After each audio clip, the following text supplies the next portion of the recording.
In the unforgiving heart of the American West, a woman's virtue was her only currency, and her fear was a prison forged by fire and brimstone. Clara May Thompson, fleeing a past that promised damnation for a woman's touch, believed love was a brutal transaction, a painful duty to be endured. She carried this terror across 1,000 miles of dust and danger, only to find herself a pawn in a rich man's cruel game. But in the quiet gaze of a patient cowboy, a man named Wyatt Cole, she saw a different promise. This is the story of the one night she dared to risk everything, and in the arms of a man who simply waited, discovered that the love she had been taught to fear was the only thing that could ever set her free. The world for Clara May Thompson was a canvas of ochre dust and blinding cobalt sky, framed by the rattling window of the stagecoach. Every jolt and shudder of the Concord wagon was a physical reminder of her flight. She was leaving behind the suffocating piety of her father's parish in Missouri, a world painted in the stark blacks and whites of sin and salvation. Reverend Thompson's sermons had been her catechism, and they spoke of a woman's body not as a vessel of life, but as a gateway to temptation, a thing to be guarded, disciplined, and ultimately surrendered in dutiful, joyless submission. Her mother, a woman worn smooth as a river stone by years of silent endurance, was a living testament to this doctrine. Clara had seen the hollows in her eyes, the slight flinch when her father's hand rested on her shoulder. Love in the Thompson household was a concept discussed only in the abstract, divine sense. The physical union of man and woman was a grim necessity for procreation, a cross for the woman to bear. This was the fear that had been meticulously stitched into the lining of Clara's soul. Now, at 20 years of age, she was bound for Redemption Creek, Arizona, to the supposed sanctuary of her mother's sister, Penelope. The journey itself was an act of rebellion, so profound it felt like a sin. Her fingers, long and slender, nervously traced the worn leather of the small sketchbook in her lap.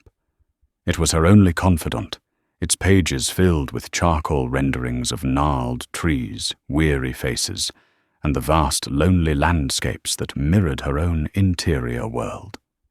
Across from her sat a man who seemed carved from the very land they traversed. He hadn't spoken more than a handful of words since they'd left the last outpost. His name, she'd heard the driver call him, was Wyatt Cole. He was not handsome in the polished way of the town bankers or merchants back home. His face was a road map of sun and wind, with kind lines crinkling the corners of his deep-set hazel eyes. His hands, resting easily on his knees, were calloused and capable. He was a cowboy, that much was plain from his worn, denim-scuffed boots and the quiet, steady way he observed the horizon. He didn't stare at her, not in the probing, possessive way other men did. His glances were fleeting, respectful, and usually accompanied by a slight, almost imperceptible nod. It was this quiet deference that unnerved Clara more than any bold advance. It was unfamiliar territory.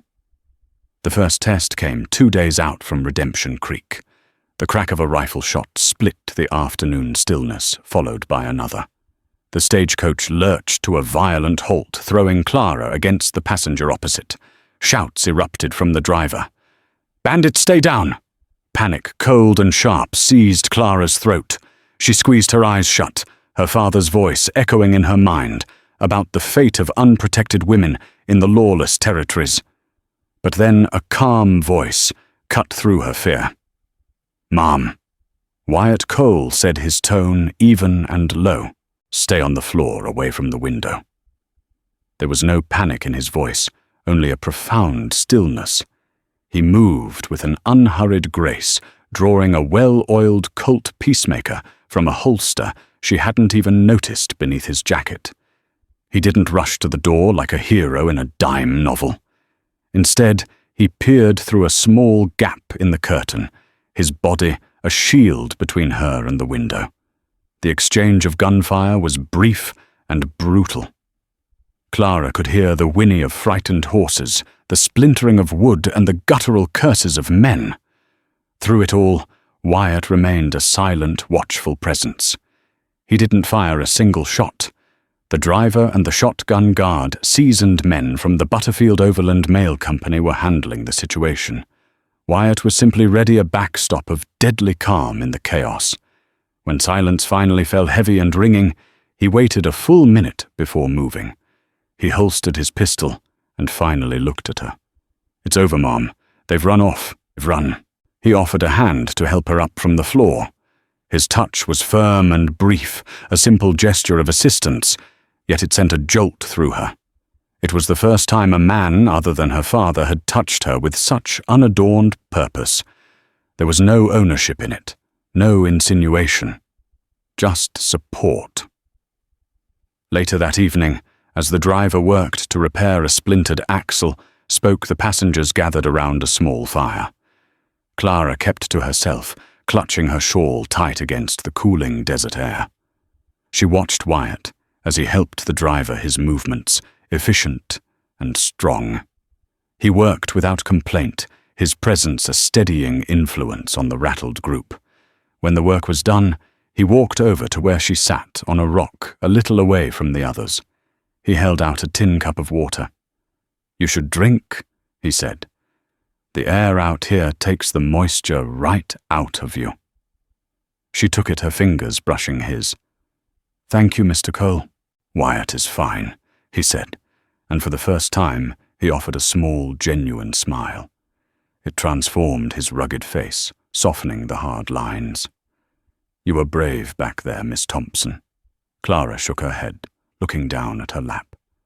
"I was terrified. I did nothing."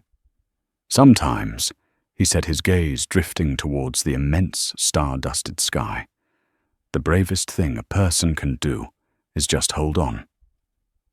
They sat in a comfortable silence for a time, the crackle of the fire filling the space between them. He didn't press her with questions about where she was from or where she was going. He simply shared the silence with her, a gift more precious than any conversation. In that quiet moment, under the vast, indifferent canopy of the heavens, a tiny, unfamiliar seed of trust began to germinate in the barren soil of Clara May's heart. He was a stranger, a man of the harsh Western world she'd been taught to fear. Yet in his presence, she felt an inexplicable sense of safety. It was a feeling so new, so contrary to her father's teachings, that it was in its own way as frightening as the bandits' attack. Redemption Creek was less a town and more a testament to the will of a single man. As the stagecoach rolled down the wide, dusty main street, Clara saw the name everywhere: Kane Mercantile, Kane Saloon, the Kane Hotel. Even the livery stable had a freshly painted sign bearing the name. The town didn't sprawl, it served. It served the vast ranching empire of Silas Kane. Her Aunt Penelope's home was a modest but well-kept clapboard house at the edge of town, boasting a small garden of stubbornly resilient roses. Penelope greeted her with a hug that felt more frantic than fond, her eyes darting nervously towards the street as if expecting an unwelcome visitor. She was a thinner, more frayed version of the woman Clara remembered from a childhood visit years ago. The same tired shadows Clara knew from her mother's face haunted her aunt's eyes. "Clara, child, you made it," Penelope said, ushering her inside. "The journey."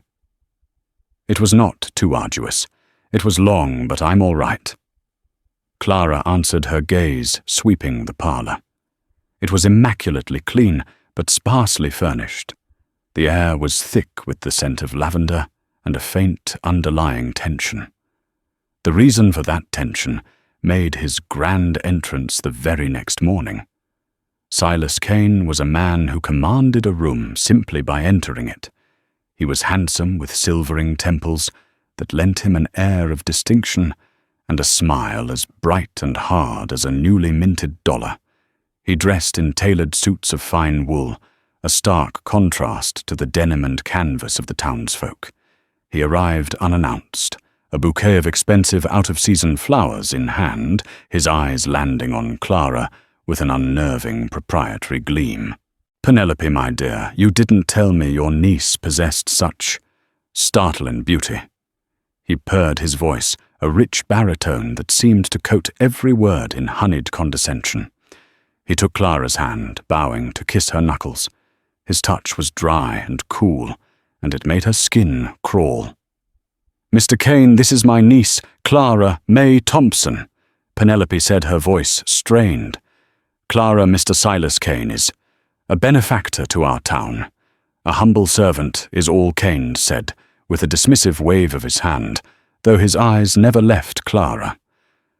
Miss Thompson, I trust you will find Redemption Creek to your liking. We are a simple community, but we have our charms. I hope you will allow me to show you some of them." His courtship, if it could be called that, was a siege. He sent gifts, daily bolts of silk from San Francisco, a leather-bound set of Byron's poetry, a delicate silver locket. He invited her to dinner at the hotel, parading her on his arm like a newly acquired trophy. The town watched their expressions, a mixture of envy and pity. Clara felt like an exotic bird, trapped in a gilded cage, her every move observed by her smiling, predatory keeper. She saw Wyatt Cole from a distance several times. Once he was shoeing a horse at the livery, his back muscles rippling with effort under his sweat-stained shirt. Another time, he was leaving the mercantile, a sack of flour slung over his shoulder. Each time their eyes would meet for a brief electric moment across the dusty street.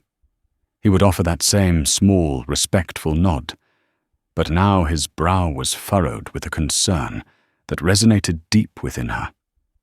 He saw her predicament. He saw the cage.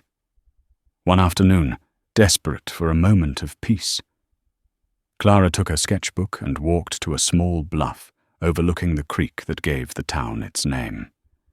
She sat under the shade of a lone cottonwood, the rustle of its leaves, a soothing balm. She was sketching the distant hazy mountains when a shadow fell over her page. "He's not a good man, Miss Thompson." She looked up to see Wyatt standing there, his hat in his hands. He hadn't approached with a sound. "Mr. Cole," she said, her heart giving a little flutter. "I apologize for startling you, and for speaking out of turn," he said, his gaze fixed on the town below. "But I've seen men like Silas Kane before. They see something beautiful, and they don't rest until they own it. My aunt believes he's a good man." "A generous man," Clara said, though the words tasted like ash in her mouth. "He's generous when it serves him." Wyatt countered, his voice low and serious. "He gives with one hand and takes with the other. Most folks in this town owe him something. That debt gives him power. It makes good people do things they otherwise wouldn't." His words hung in the air, heavy with unspoken meaning.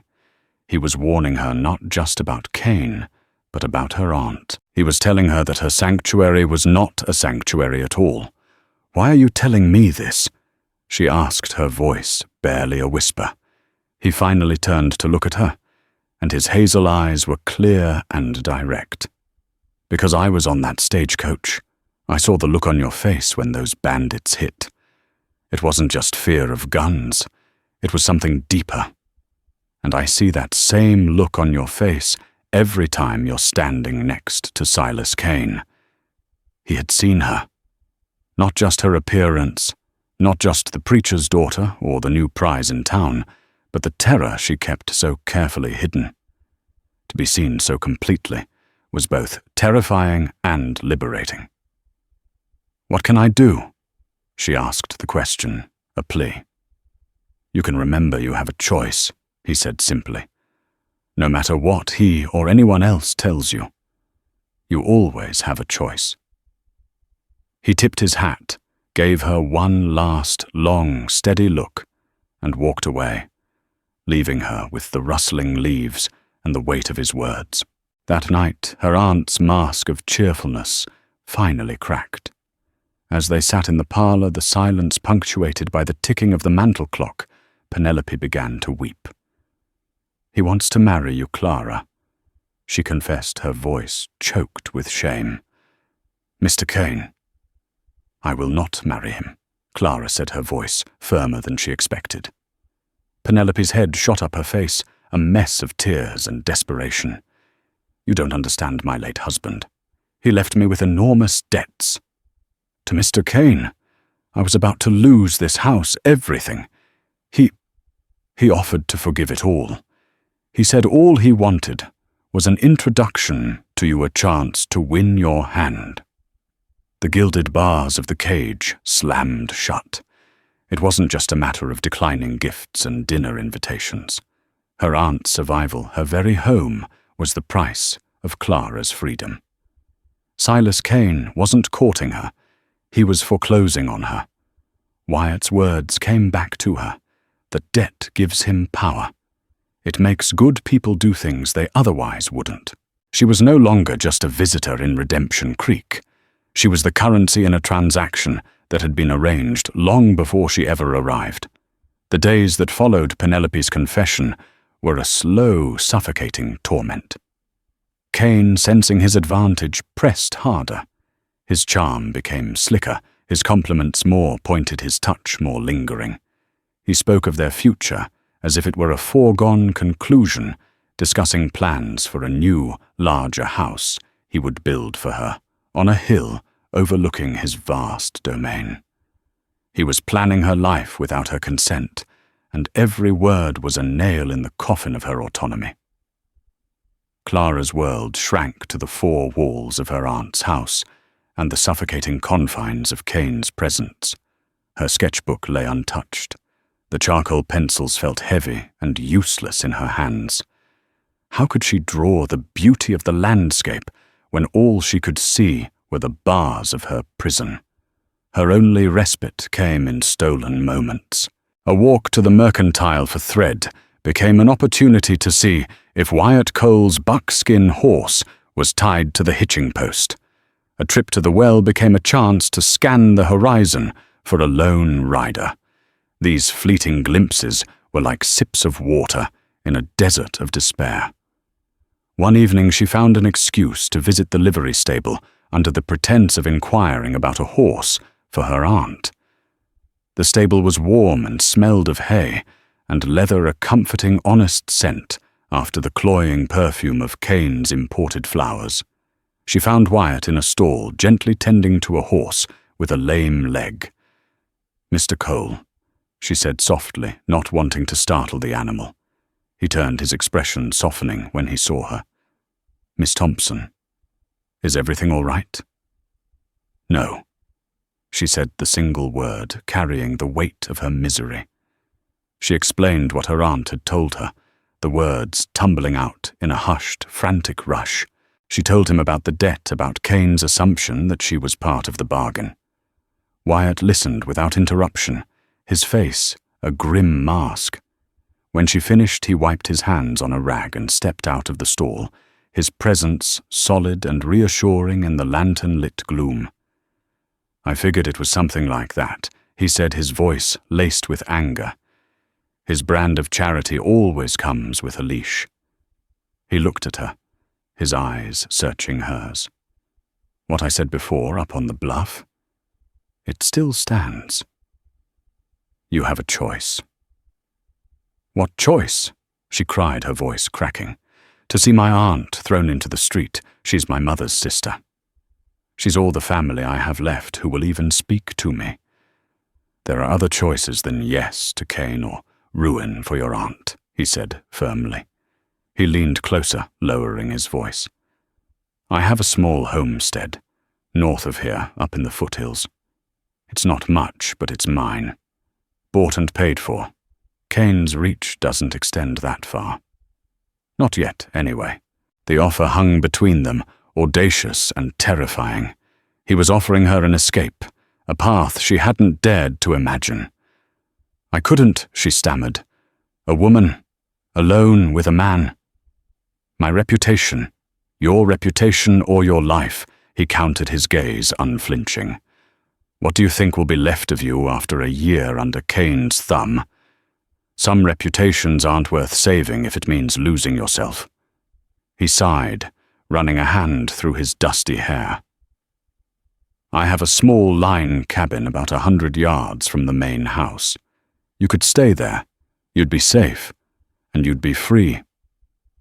The sincerity in his voice was undeniable. He wasn't offering a trade her for his protection. He was offering sanctuary, pure and simple. It was a concept so foreign to her upbringing, so contrary to the transactional nature of relationships, as she understood them, that it left her breathless. Before she could answer, the stable door creaked open. One of Cain's ranch hands, a burly man named Gus, stood silhouetted against the fading light. His eyes narrowed as he took in the scene. Mr. Cain sent me to find you. Miss Thompson. Gus said, his tone insolent. He's waiting to escort you home. The intrusion was a brutal reminder of her reality. Wyatt gave a subtle shake of his head, a silent warning. Clara straightened her shoulders. Tell Mr. Cain I am capable of walking home on my own. Gus smirked. He was particular, ma'am. Said I was to wait for you. The message was clear. She wasn't being escorted. She was being watched. Wyatt stepped forward slightly, placing himself between Clara and the ranch hand. His posture didn't change, but an intensity radiated from him that made the air crackle. You heard the lady, he said, his voice quiet, but as hard as granite. She'll leave when she's ready. Gus sized Wyatt up his bravado, wavering in the face of the cowboy's unshakable calm. After a tense moment, he grunted and backed out of the stable. You've made an enemy there, Clara whispered after he was gone. A man like Gus was never going to be my friend, Wyatt replied. But he'll go back and tell Cain you were with me. Things are going to move faster now.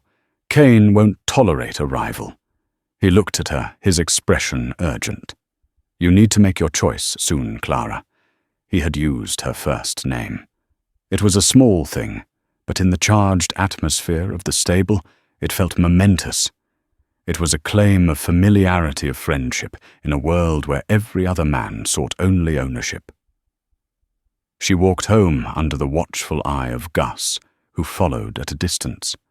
The short walk felt like a mile. Cain was waiting on her aunt's porch, his smile gone, replaced by a cold fury in his eyes. He didn't raise his voice. He didn't have to. I trust you had a pleasant chat with the stable hand, he said, his voice dangerously soft. You must understand, Clara May. A woman of your station, soon to be my wife, cannot be seen consorting with hired help. It reflects poorly on me. I am not your wife, she said, her hands clenched into fists at her sides. His smile returned, but it was all teeth. A temporary formality. Your aunt and I have an understanding. And soon you will too. He stepped closer, invading her space, his scent of expensive cologne and cigars making her stomach turn. Do not test my patience.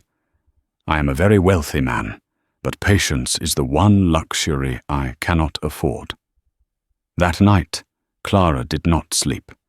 She sat by her window watching the moon trace its path across the sky. She thought of her father's sermons of a woman's duty and God's judgment. Then she thought of Wyatt's quiet strength, of his offer of a cabin, of his simple, revolutionary idea that she had a choice. By dawn, she knew what she had to do. Staying meant a slow, spiritual death. Fleeing with a man she barely knew was a terrifying leap into the unknown, but it was a leap towards life. She packed a small bag with her sketchbook and a change of clothes. Her choice was made. The plan was simple, born of desperation, and whispered in the pre-dawn shadows behind the bakery. Wyatt would be waiting with 2 horses by the old cottonwood on the bluff at moonrise. Clara's part was to slip away from her aunt's house, unnoticed. Getting out was the easiest part. Penelope exhausted by her own complicity, and fear had retreated into a state of weary resignation, leaving Clara largely to her own devices. The true challenge was the final confrontation she knew she had to face. She would not slink away like a thief in the night. She owed it to herself to leave as a woman, making a choice, not a girl running from a bully. She found Silas Kane holding court in his saloon, a glass of whiskey in his hand. The room fell quiet as she entered, a lone woman in a den of men. She walked directly to his table, her heart hammering against her ribs, but her chin held high. "Mr. Kane," she said, her voice clear and steady, ringing in the sudden silence. "I need to speak with you." A slow, arrogant smile spread across his face. He gestured to the empty chair beside him. "Of course, my dear. Has the little bird finally decided to sing my tune? I have come to tell you that I will not be marrying you," she stated, ignoring the chair. "Not now, not ever. Whatever business arrangement you have with my aunt is between the two of you. It does not include me." The smile vanished. His eyes turned to chips of ice. "You have a great deal of spirit. I admire that. But you have no idea what you are saying. You belong here. With me." "I belong to myself," she countered, and the words, once spoken aloud, filled her with a strength she never knew she possessed. "I am leaving Redemption Creek." Kane's laughter was a harsh, ugly sound. "Leaving, and where will you go? Back to your fire and brimstone father? Or perhaps you have other plans? Does that dirt-scrabbling cowboy Cole think he can offer you anything more than a shack and a lifetime of poverty?" His voice dropped to a venomous whisper. "I own this town. I own the sheriff. There is nowhere you can run where I cannot find you." He stood up, grabbing her wrist. His grip was like iron. "You will come with me now, and we will forget this little display of defiance." "Let her go, Kane." The voice came from the doorway. Wyatt Cole stood there, silhouetted against the afternoon sun. He wasn't wearing his gun belt, a deliberate choice. This was not a gunslinger's challenge, but a man's declaration. Kane's face contorted with rage. "Cole, I should have had you run out of town the moment you first laid eyes on her." "That's your mistake," Wyatt said, his voice still unnervingly calm as he walked slowly into the room. "You think you can own a person? You can't. You can only earn their respect. And you, sir, have earned nothing but contempt." Kane shoved Clara aside and reached for the pistol he wore tucked into his waistband. But Wyatt was faster. Not with a gun, but with his body. He closed the distance in 2 long strides, grabbing Kane's wrist and twisting. The gun clattered to the floor. The ensuing fight was not a cinematic brawl. It was short, brutal, and ugly. Wyatt, hardened by years of ranch work, was stronger. He landed a solid punch that sent Kane staggering back into his table, scattering cards and glasses. Kane's men started to rise, but Wyatt's voice cut through the room like a whip. "This is between him and me. Any man who interferes will have to deal with me later. I promise you, you don't want that." There was a certainty in his tone, a promise of cold, methodical retribution that made the men pause. They were paid for their loyalty, but not to die for their employer's pride. Wyatt turned his back on them, focusing on Clara. "It's time to go," he said, his voice gentle again. He took her hand, his touch the complete opposite of Kane's warm protective, and asking for nothing. He led her out of the saloon, leaving Silas Kane humiliated and seething amidst the wreckage of his table. They didn't run. They walked with purpose to the livery, where Wyatt had already saddled the 2 horses. The entire town seemed to be watching from behind curtained windows and shadowed doorways. This was more than a woman leaving a man. This was a public defiance of the power that held them all in its grip. A line had been drawn in the dust of Redemption Creek.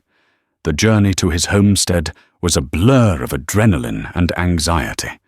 They rode hard, pushing the horses, putting as much distance as possible between themselves and Kane's inevitable pursuit. They didn't speak much, the urgency of their flight, a language all its own. As the sun began to set, casting long, dramatic shadows across the rugged landscape, Wyatt finally slowed their pace. "We'll rest the horses here for a bit," he said, swinging down from his saddle. Clara dismounted, her body aching from the ride. They were in a small, sheltered canyon, the rock walls glowing orange in the fading light. The world felt vast and wild and dangerous. She was a woman alone in the wilderness, with a man the very scenario her father had used to terrify her into submission. Yet she felt no fear of Wyatt. As he tended to the horses, his movements calm and practiced, she saw only competence and care. He brought her a canteen and a piece of jerky from his saddlebag. "Are you all right?" he asked, his eyes filled with genuine concern. "I've never been more terrified or more free in my entire life," she confessed, her voice trembling slightly. He nodded, understanding. "The first step is the hardest. The land gets rougher up ahead. But my place, it's safe. I promise you that." As darkness fell, a deep, profound blackness, punctuated by 1,000,000,000 stars, they sat by a small, smokeless fire. The silence was different now. It was not the tense silence of escape, but the shared silence of companionship. They were two small souls against a vast and hostile world, and in that shared vulnerability, a bond was being forged stronger than fear, more valuable than reputation. She was risking everything she had ever been taught to believe, all for the promise of a stranger's protection. And as she looked at his silhouette against the firelight, she knew with a certainty that defied all logic that she had made the right choice. Wyatt's homestead was nestled in a small, high valley, protected on 3 sides by rocky, pine-studded hills. It wasn't a grand ranch, just a small, sturdy cabin built of hand-hewn logs, a solid-looking barn and a corral. A creek clear and cold ran through the property, nurturing a patch of green that seemed impossibly lush after the arid plains below. It was a place built for solitude and survival, not for show. It was honest. "It's not much." Wyatt said a hint of apology in his tone as they rode into the clearing. Clara looked at the simple cabin, the smoke curling from its stone chimney, the way the late morning sun dappled through the pines. "It's the most beautiful place I've ever seen," she said. And she meant it. It was a place of peace, a sanctuary. As promised, he led her not to the main cabin, but to the smaller line cabin, set about 100 yards away near the creek. It was one room, clean and Spartan, with a narrow cot, a small stone fireplace and a wash basin. "I use this during calving season," he explained. "It's dry and warm. I'll bring you some blankets and supplies from the house. You can have your privacy here. No one will bother you." His respect for her boundaries was absolute, a concept so alien it took her days to fully grasp. He never entered her cabin without knocking first. He left meals for her on the small porch if she wasn't outside. He created a space for her that was entirely her own, a courtesy no one, not even her own family, had ever extended her. The first few days were a quiet process of decompression. The constant fear she had lived with in Redemption Creek slowly began to recede, replaced by the gentle rhythms of the homestead. The nicker of horses, the chop of an axe, the sigh of the wind through the pines. These were the only sounds. Clara began to draw again. She filled her sketchbook with the details of her new world, the intricate texture of pine bark, the way light filtered through the leaves of the aspen trees by the creek, the powerful lines of Wyatt's shoulders as he mended a fence. She found herself watching him often. He was a man in constant, purposeful motion. He worked from sunup to sundown, tending his small herd of cattle, fixing what was broken, nurturing his small piece of the world. He was a man of few words, but his actions spoke volumes. He noticed she had no warm cloak, and left a soft woolen blanket coat on her porch one cool evening. He saw her sketching and constructed a small, smooth drawing board for her out of a piece of sanded pine. These were not the grand, suffocating gifts of Silas Kane. They were small, thoughtful gestures of a man who was paying attention, a man who saw what she needed without her having to ask. They fell into a routine. She would help in the vegetable garden. He kept her hands, finding a strange solace in the feel of the cool earth. They would eat their evening meal together on the porch of the main cabin, watching the alpenglow paint the western hills in shades of rose and violet. During these quiet meals, he began to talk. He told her about his family lost to cholera on the trail out to Oregon when he was just a boy. He'd been raised by a kindly rancher who taught him about cattle and horses, but more importantly, about integrity. He used to say, "Wyatt, a man's only as good as his word, and the quiet of his own conscience." He told her one evening, his eyes distant with memory. "I've tried to live by that." He told her about his dream. It wasn't to build an empire like Kane's, but simply to build a life, to have a herd that was healthy, a home that was warm, and maybe someday a family to share it with. His ambitions were as honest and sturdy as the cabin he had built with his own hands. In turn, Clara found herself opening up to him. She told him about her father, about the stifling dogma that had nearly choked the life out of her. She showed him her drawings, something she had never willingly shared with anyone. He looked through the sketchbook with a reverence that touched her deeply. He didn't just glance at the pages, he studied them. "You don't just draw what you see," he said, looking up from a detailed sketch of a hawk. "You draw what you feel. There's a wildness in this bird. And a loneliness. It's real." To have her deepest, most private self seen and understood so clearly was a revelation. With Wyatt, she didn't have to pretend. She could be quiet, she could be artistic, she could be afraid, and she could be strong. He accepted all of it. The walls she had built around her heart, brick by painstaking brick since childhood, were beginning to crumble, not from a forceful assault, but from the gentle, persistent pressure of his patience and kindness. One evening, a week after her arrival, a sudden thunderstorm rolled in a magnificent, violent display of nature's power. Rain lashed down in blinding sheets, and thunder cracked so loud the ground seemed to shake.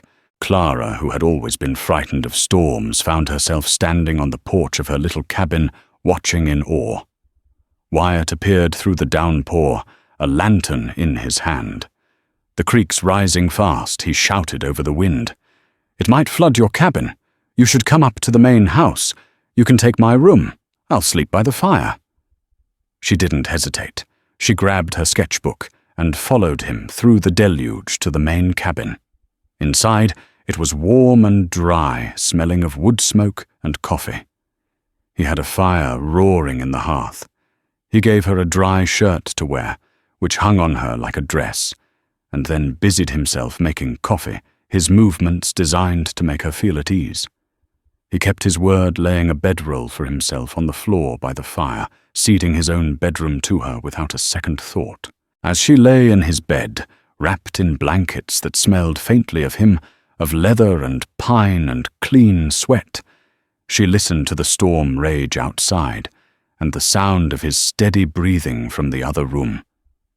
In this wild, remote place, in the home of a man she barely knew, under the threat of a rising flood and a pursuing tyrant, she felt for the first time in her entire life completely and utterly safe. The fear her father had instilled in her, the fear of men and their desires, seemed a distant, foolish thing. Wyatt's respect for her was so profound, so unwavering, It was rewriting every lesson she had ever been taught. Love, she was beginning to understand, wasn't about submission. It was about sanctuary. The storm passed as quickly as it had arrived, leaving the world washed clean and glistening under a sky full of stars. The creek had breached its banks, turning the meadow between the two cabins into a shallow, moonlit lake. Clara was marooned with him in the main cabin, and the realization sent a tremor through her that had nothing to do with the thunder. Wyatt sat in a chair by the fire, mending a piece of tack, his head bent in concentration. The firelight played over the strong planes of his face, casting his profile in flickering gold and shadow. He seemed completely at ease, his presence a quiet anchor in the night. He had not once made her feel like a burden or an object of temptation. He had simply made her feel welcome. Clara sat on the hearth, wrapped in a blanket, her borrowed shirt brushing her ankles. She watched the silent, competent movement of his hands. These were the same hands that had helped her from the stagecoach, fought for her in the saloon, and built the very home that was now sheltering her. They were strong hands, but they were gentle. The teachings of her father felt like a ghost story now, a tale told to frightened children, meaningless in the face of the reality of the man before her. He was not the beast from the sermons, the rapacious male driven by uncontrollable urges. He was just Wyatt, a man who waited, a man who listened, a man who had offered her a choice and then another, and had respected every single one she made. And now she realized she had another choice to make. It was a choice that welled up from a place deep inside her, a place that had been dormant for 20 years. It was not a decision born of duty or fear or coercion. It was born of a tentative, blossoming affection and a profound, bone-deep trust. She wanted to be closer to him. She wanted to bridge the small, respectful distance he had so carefully maintained between them. Her heart began to pound a frantic drum against the quiet backdrop of the crackling fire and the dripping rain outside. This was her moment of true rebellion, not fleeing Redemption Creek, but facing the fear that had been her lifelong companion. She stood up. The floorboards creaked softly, and Wyatt looked up from his work, his expression questioning. "Clara, you need something." She walked the few steps that separated them, her bare feet silent on the wood floor. She stopped in front of his chair, standing over him. He looked up at her, and in his eyes she saw not lust, but a deep, searching tenderness. He was waiting for her to lead. "I don't want you to sleep on the floor," she said, her voice a soft tremor in the quiet room. He misunderstood, thinking she was concerned for his comfort. "I'm fine right here. I've slept in worse places, believe me." "No," she whispered, shaking her head. She reached out her hand, hesitating for a moment before she rested it on his shoulder. His muscles were hard as stone beneath the cotton of his shirt. "I don't want to be alone tonight." The admission, so simple and yet so monumental, hung in the air between them. Understanding dawned in his eyes, mixed with a caution that was entirely for her sake. He placed his calloused hand over hers, his touch gentle and warm. "Clara," he said, his voice husky. "Are you sure?" She looked into his honest hazel eyes and saw her own reflection. She saw not a frightened girl, but a woman on the precipice of her own life. And she was sure. She nodded, unable to speak, past the lump in her throat. He stood up slowly, never taking his eyes from hers. He was taller than she, was a strong and solid presence. He didn't pull her into a rough embrace. He didn't crush his lips to hers. He simply raised his other hand and gently brushed a stray strand of hair from her cheek. The gesture was so incredibly tender, so full of unspoken reverence, that it broke the last of her defenses. Tears welled in her eyes, but they were not tears of fear. They were tears of release. He gently wiped one away with his thumb. "No tears," he murmured. "Not tonight." He led her to the bedroom, to the bed she had been sleeping in alone. The room was dark, save for the firelight spilling in from the main room. He did not rush. He moved with the same patient deliberation he applied to everything, as if tending to something precious and fragile.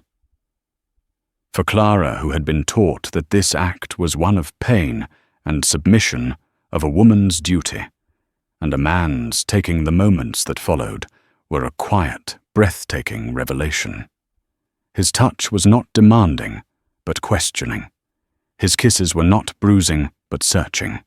He learned the landscape of her body with a slow, gentle exploration that was more about giving than taking. He taught her that intimacy was not a silencing, but a language. It was a conversation, spoken in sighs and whispers, in the stroke of a hand, and the meeting of gazes in the dim light. He showed her that her own pleasure wasn't a sinful afterthought, but the entire point of the exchange. He waited for her, followed her lead, and in doing so he gave her the ultimate power, the power over her own body and her own response. Lying in his arms, skin to skin, heart to heart, with the rain-washed scent of the pines drifting through the open window, Clara May Thompson finally understood. The fire and brimstone of her father's world was a lie, a prison built of fear. Love true, patient, respectful love was not the cage. It was the key. It was nothing like she feared. It was, in fact, everything she never knew she was missing. It was freedom. The week that followed was an idol, a stolen piece of paradise. The world outside their small valley ceased to exist. Clara and Wyatt built a life in miniature, their days filled with shared work, and their nights with shared warmth. The fear that had defined her was replaced by a burgeoning joy so potent it felt like she was seeing the world in color for the first time. She filled her sketchbook with drawings of him, laughing, working, sleeping. She was no longer just observing life. She was living it. But they both knew the peace was fragile. Silas Kane was not a man to accept defeat, especially not a public humiliation. His reckoning would come. It came on a crisp autumn morning. They were mending a fence on the northern ridge of the valley when Wyatt suddenly went still, his head cocked, listening. Horses, he said, his voice low and hard. More than a few, coming fast. They rushed back to the cabin. From the cover of the trees they saw them, Kane flanked by Gus and 4 other hired guns, riding into the clearing as if they owned it. "Wyatt Cole." Kane's voice, amplified by his rage, echoed through the valley. "I know you're in there. Send out the girl and I might let you live." Wyatt pushed Clara towards the back of the cabin. "There's a loose board under the bed. It leads to a small cellar. Get in there. Stay quiet, no matter what you hear." "No," Clara said, grabbing his arm. Her eyes were wide, but not with the helpless terror of the past. It was the fear of a woman about to lose everything she had just found. "I won't hide. I won't let you face him alone." Wyatt looked at her, and in that moment he saw the transformation was complete. The timid woman from the stagecoach was gone. In her place stood a partner, a fighter. He nodded a grim smile, touching his lips. "All right. But you do exactly as I say." His plan was not a gunslinger's fantasy. He was a rancher, not a killer. He had 1 rifle, 1 pistol, and a deep knowledge of his land. Kane had numbers and arrogance. Wyatt intended to use the arrogance against them. "Clara," he said, pressing the rifle into her hands, "you know how to use this. I showed you. Get up in the loft. Don't shoot unless you have a clear shot at Gus. He's the most dangerous of the hired men. For the others, just make them keep their heads down. I'm going out the back. I'll draw their fire." "Wyatt, no. They expect me to be holed up in here," he said, his voice urgent. They don't expect me to come at them from the trees. It's our only chance. Trust me." He cupped her face in his hands and gave her a hard, quick kiss. "I found you, Clara May. I'm not about to lose you now."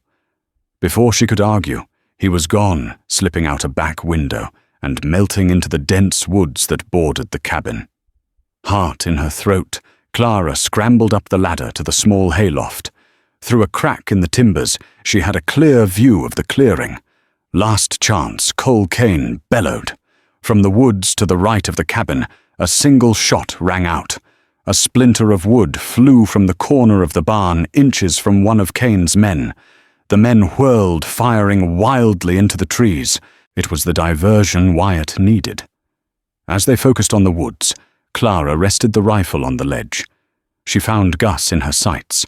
Her hands were shaking, but she thought of Wyatt out there alone, and a cold calm settled over her.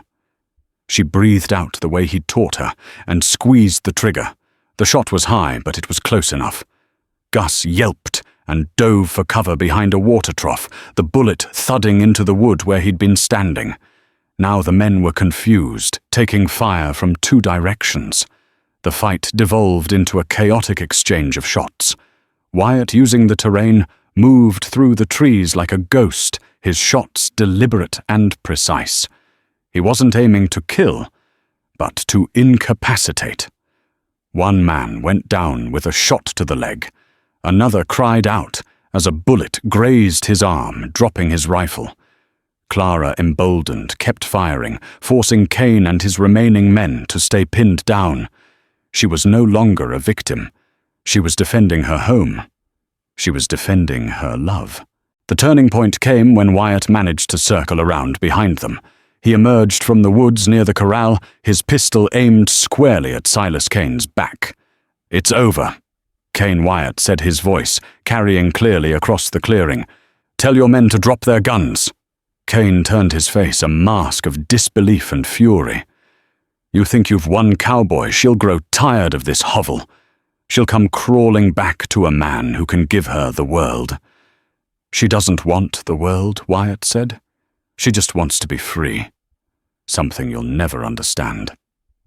At that moment, from behind, Kane, Clara spoke her voice, ringing out from the loft. "He's right, Silas. I chose him. I choose this life.